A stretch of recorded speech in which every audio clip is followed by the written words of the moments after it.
jaram e hino ɗo taari ka fiima antu heɗi to moƴƴa. Fii kuɓu nyande feeto neniraaɓe ɓen ko Yasmin ɓuri yiɗude kon e nder jeyal makko ngal fow no ka hoore gimbal e nokkure ka fijirkoy koy woni ɗon.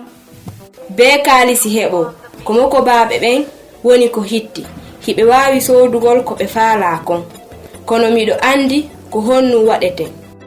Yasmin hari no hawji ɓawto ittugol kooƴe ɗen o yahi ka saamburu an ko handi e mum kon fow ko karambol e ɗerol kaydi.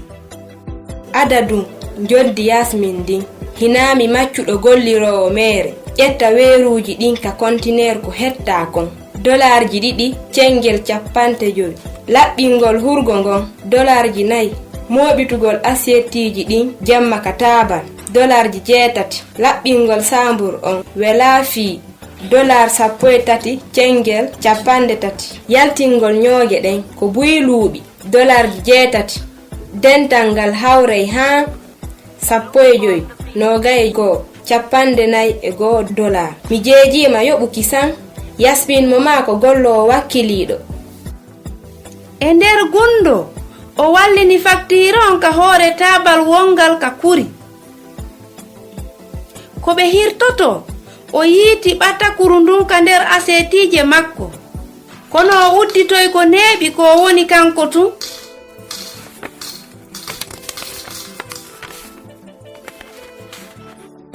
Joni non miɗo humpa no timmi 50 dolar ha hande mi heɓali kaalisi waɗiɗo e ɗuɗuɗe a goɗɗum no winda nder ton.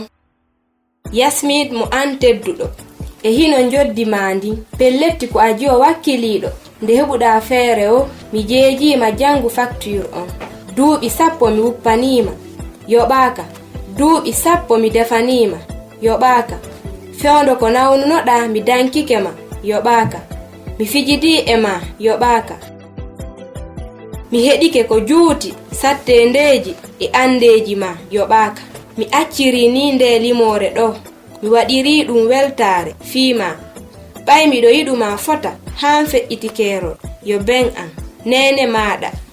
Hari Yasmin no hersi o dogi ha ka yumma makko o hirbiɓe.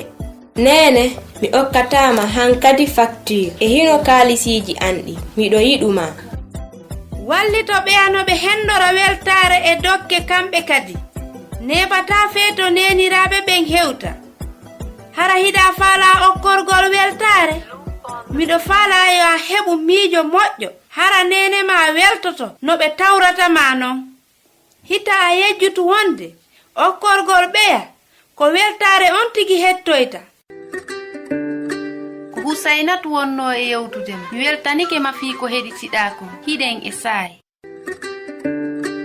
Husainatu wonno e yewtudem mi weltanike ma fii ko heɗitiɗa kon hiɗen e saayi.